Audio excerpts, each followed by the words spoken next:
Hello guys, so welcome back to our follow rectifier discussion. In this recording, we're gonna explore another, interesting circuit for follow rectification, which is a bridge follow rectifier.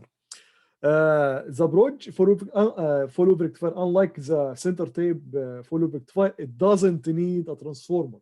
Although sometimes you need it, but it's not a must. I mean, it can work without a transformer. This is the first and maybe one of the most important differences between them.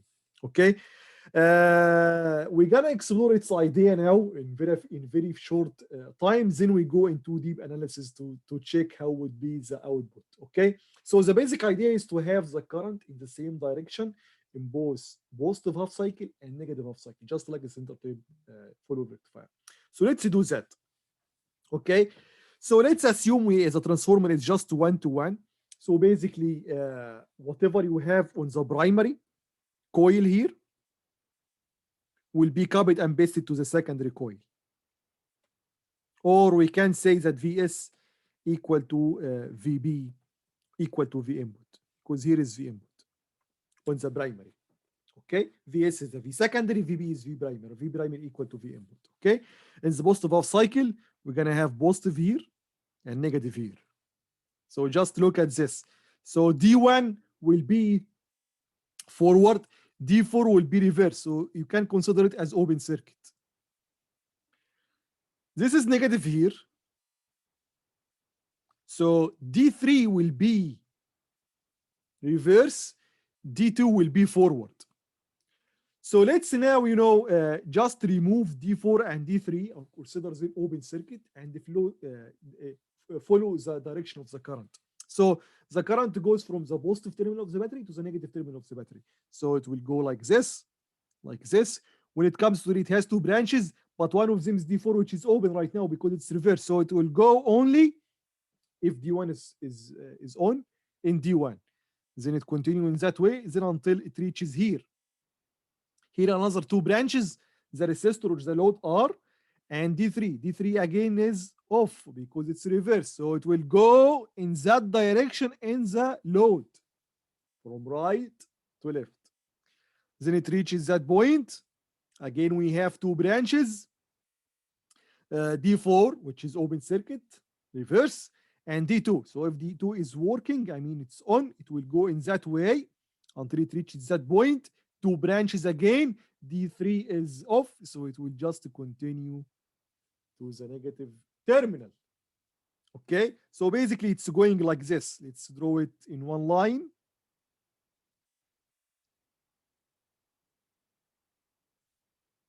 So this is positive, this is negative. Okay, and the direction of the current from the positive to the negative, to the ground. Okay, we're gonna judge more the efficiency of this circuit based on the negative half cycle. If it's really follow rectifier, we should see the same current direction. Let's check. In the negative half cycle, this point has greater value or greater voltage than the upper one. So this will be negative, this will be positive. Now, which is forward, which is reverse? So D2 looks like it's reverse because it's in is closer to the positive. So this will be off now, opposite to the first case. And D3 will be forward. How about the D4 and D1? D1 now is reverse and D4 is forward because its N is closer to the negative terminal. So again, let's follow the direction of the current and see how the current will flow in the resistor or in the load. So the current goes from the positive terminal to the negative terminal of the battery or is a source. So it will go like this. Here we have two branches, D3 and D4, D2. D2 is off because it's reverse, so it will go into D3. Of course, assuming that D3 is on. Okay, but it's a forward, it can be on. But D2, it's reverse, it cannot. Then to reach this point, we have another two branches, D1 and there is the resistor R. D1 is reverse off, so we have to move in that direction from right to left again, just like the first one. So the current is flowing in the same direction in the positive half cycle and also the negative half cycle. Now it reaches that point. Another two branches, D2 is off, so it will go through D4. Another two branches, D1 is off, so again it will flow until it reaches, the negative terminal. So if we follow again the current direction, it moves in that way. So again, from left to right, again, this is positive and this is negative. So we could rectify the current direction or the voltage direction in the load, although the input is not. The input is changing. In the positive half cycle or the first half cycle, it's positive negative that way. And in the negative half cycle or the second half cycle, it's in that way. Okay, now let's go into the analysis of this circuit. Okay, and then we're gonna draw or sketch V output versus V input. So let's start by the positive half cycle or the first half cycle, whatever you call it. So number one, the positive half cycle. Okay, so I'm gonna just reassess what we have just discovered. So I'm not gonna draw the primary coil again. I'll just go to the secondary coil and replace it with just a source like this, a battery. Although the battery is just changing in value. So we have here the two diodes, and we have here in between the resistor or load, whatever you call it. Okay, so here we have a positive, here we have a negative. So basically, let's call them D1, D2, D3, D4. So here, D1, this is D1, and D2 are forward. D4, D3, and D4 are reverse. So we can just remove them. We can just consider them as open circuit. So let's draw the circuit again, considering them as open circuit. We'll end up with something like this, D1 and D2, and here's R. Okay? And as you see, guys, the current is flowing in that direction here. As we just discovered, a moment ago. I like to draw the circuit in another way. So I'm just gonna bring D2 and D1 just to the upper branch here because they are just in series. So we'll end up with something like this. Here is RL, here is D1, here is D2, here is, the V secondary. And V secondary, don't remember, V secondary is equal to V primary equal to V input. Okay, so we can just call that V input because the turns ratio is 1:1. Okay, now let's analyze this circuit and see when D1 and D2 become forward. Look, when you have remember this circuit we took it before, but with one diode, which is just the half-wave rectifier. Okay, again, this big circuit in here is gonna reduce to two half-wave rectifiers in both cycles. Okay, but this one has two diodes. The half-wave rectifier, or when we have one diode, to turn this diode on, we need 0.7. So now, to turn these two diodes on, we need 2.7. So we need 1.4. So V input, if V input is less than 1.4, so D1 and D2 will be off. They are forward, but off. So the current will be 0. So V out, and remember V out is like this, positive, negative. So V out will be 0 as well. Now when V input, this is number one. Number two, when V input exceeds 1.4, D1 and D2 will become on. So VD1 will be equal to VD2 equal to 0.7. Then we can make Kirchhoff here. So we're gonna find that Vn equal to VD1 plus VD2 plus VO. So VO is equal to Vn minus 1.4. Okay, not minus 0.7 like the half of rectifier, for example. So here we have two diode voltage drop, not just one.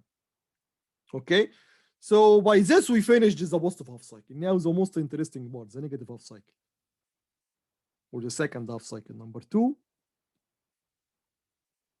On a negative half cycle. Again, in the negative half cycle, we're gonna flip the polarity, or flip the direction as well. So we're gonna draw it. So we're gonna have, as we see here, negative positive.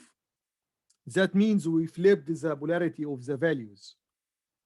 So the voltage will be positive now, but its direction is flipped. Okay. So this is Vn dash, which has negative positive like this. We're gonna have the same circuit, no change. D1, D2, D3, D4, and here is our resistor R. So we have here negative, we have here positive. So D3, which has B toward the positive, will be forward. D3, and also D4, because D4 here has its N near the lowest terminal voltage in the circuit, so it will be forward as well. D4 are forward. Then D1 and D2 will be reverse, because B is closer to the N for D1, and for D2 its N is closer to the highest voltage in the circuit, so both are reverse. And of course, so D1 and D2 were forward in the positive half cycle, so they must be reverse here. That's the way the bridge work. You know, 2 branches out of the 4 will work at the same time and will be off at another time. Okay, so let's now remove D1 and D2, considering them open circuit, and let's see how we can reduce the circuit. So if we reduce them, I'm gonna have again a battery like this, which we call Vn dash, because the input has always positive negative, but this guy has negative positive, the opposite. Okay, let's check the current direction. So the current flows from the positive to the negative, so it will flow like this. And again, look guys, it's flowing in the same direction, so the voltage have the same direction as well, just like this. Positive on the right, negative on the left, or negative in the ground. So this circuit can be drawn. Again, D3 and D4 are series.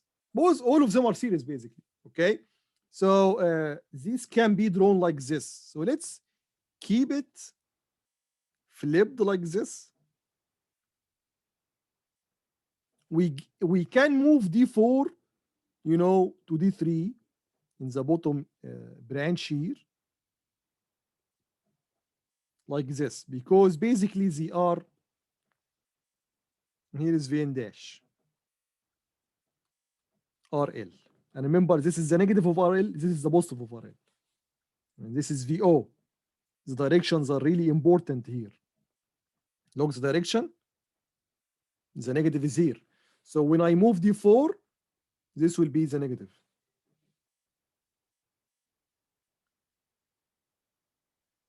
That's very nice, because now we can mirror this. Okay, I mean, move that branch to the up like this.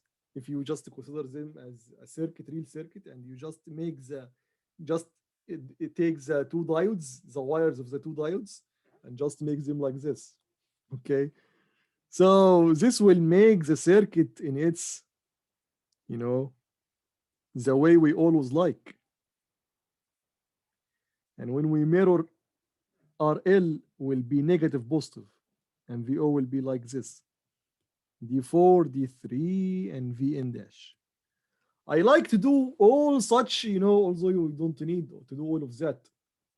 just to convince you 1000%, not 100%, 1000% that this will be forward, and you can treat them in a very simple way, just like what we did in the first half cycle. Okay, so again, guys, when Vn dash is less than 1.4, because again we have two diodes, so each one need 0.7 to turn on. So we need one, and since they are matched, we are all assume that they are identical and matched. So this is just like voltage divider and resistors. If you have two resistors with the same values and you apply a voltage to them, the voltage will be applied equally between them. Okay, so whenever you find D4 0.1 volt, D3 will be 0.1 volt, 2.2 volt, 0.2 volt, until 0.7 and 0.7. At that time, they will conduct or turn on together. You cannot have a situation in which, for example, D3 will conduct before D4 or D4 before D3. No. In that case, yes, you can have that, but if they are not matched. But here they are matched identical diodes. This is what we always assume. Okay. So when V input dash is less than 1.4, both are off. So the current is 0. So V out or VR is also 0. Number 2, when V in dash is greater than 1.4, both are on. So VD1 or VD3, I'm sorry, equal to VD4 equal to 0.7. So if we make Kirchhoff, let's do Kirchhoff here. So V in dash equal to VD3 plus VD4 plus VO. So VO is equal to V in dash minus VD3 minus VD4, or minus 0.7 minus 0.7, which is minus 1.4. And let's now compare, what we get from the second half cycle with the first half cycle. So look at the equations. VO is equal to Vn minus 1.4. Remember, Vn here is positive. VO is Vn dash minus 1.4, and Vn dash is just minus Vn in the negative half cycle, which is negative. So this Vn dash is positive. So these are basically exactly the same. Okay, and look at the circuits. So this is the circuit in which we ended by, and here is the circuit which we ended by. They are identical circuits, although the namings are different. I mean, here is D4, D3, here is D1, D2, but basically the diodes are matched and identical. Here is Vn dash, and remember Vn dash is just the flipping or Vn in the negative half cycle. So it's a positive sine wave like this, half sine wave positive. And here is, you have here Vn in the positive half cycle, which is just the first half of the sine wave, which is positive. So you have everything in the same, everything is in common. Okay. So now let's draw that. Let's draw. Of course, it will be just two sine waves repeated, two positive sine wave domes repeated. So let's first put the equation down. So in the first half cycle, the positive half cycle, we have two equations. Number one, when Vn is less than 1.4, VO is equal to 0. And when Vn is greater than 1.4, V out is equal to Vn minus 1.4. Let's do that first. Let's assume, for example, this is the 1.4. Okay, and here is Vmax. And let's see. So in that region here and that region, V input is less than 1.4. So the V output will be 0. So let's draw it. Okay, 0 here and 0 here. Then when V input is greater than 1.4, all these points are greater than 1.4. The output will be V input minus 1.4. How you do that? All these points are just, above the ground here or the axis by 1.4. So basically, we're going to take this sine wave part and just draw it starting from 0 from here. Copy and paste. So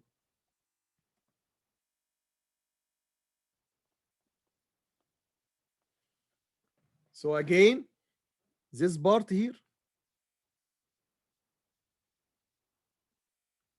is exactly that one. Exactly. No change at all. And this maximum is Vmax minus 1.4. Remember, we subtract from all these point 1.4. Now with a negative half cycle, which is not negative because we just flipped the values.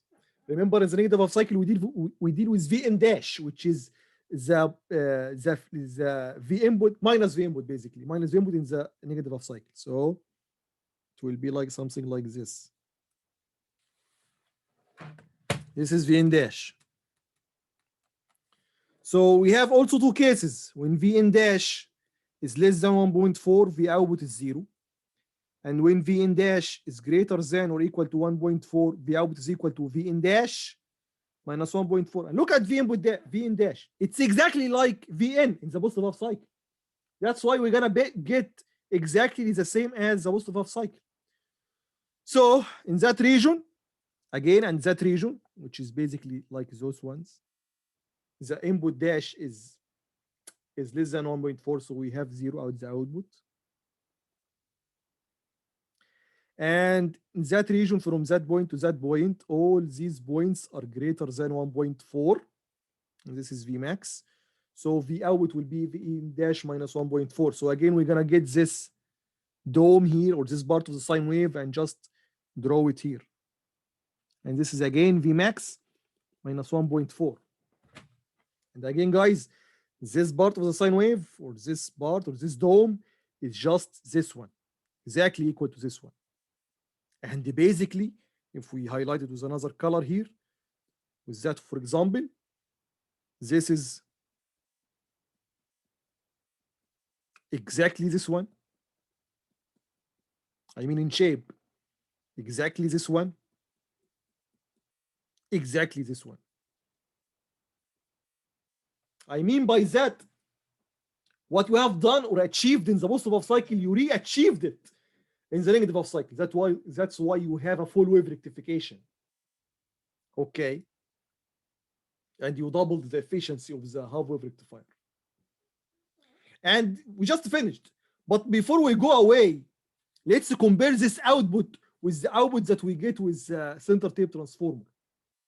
We will have a complete short video about, not that short, maybe 10 minutes, that compares the three together. But it's important to, to show the difference, one by one before to get into the, summary video.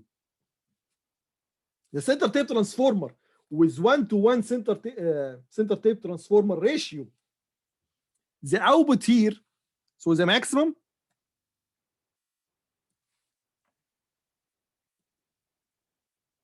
in center tape transformer was Vmax or Vmax over 2 minus 0.7. The maximum in bridge rectifier, as we see, is Vmax minus 1.4. Usually, and we saw that in the lab, usually the input are really high. And usually Vmax is much larger than, or even Vmax over 2, by the way, much larger than 0.7. So, and or 1.4. So if we ignore the diode drops or voltage drops, so or if we use the ideal model, the ideal voltage model, then the maximum in the center tape is Vmax over 2 less than the maximum in the bridge, which is Vmax, basically the double. So to fix that, we either increase the ratio of the transformer in the center tape, make it 1-to-2, and when you increase the ratio, you increase the number of turns. So you increase the size of the transformer because you increase turns, these wires, these coil wires.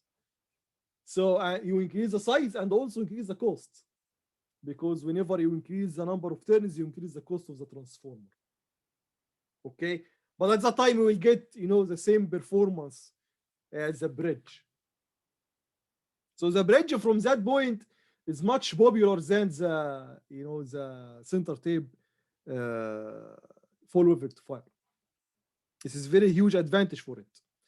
One may say, but the drop here is 1.4, but in the center tape was 0.7. That's right. This is 1.7, this is 1.4. But again, remember that usually when we transform AC to DC, we transform the outlet in your home in most of the applications. So usually this 0.7 or 1.4 is really, really small compared to the input maximum voltage. One may say the bridge has 4 diodes. That's right. And the center tape has 2. But the diodes are really, really very cheap, especially the rectifying diodes. Okay.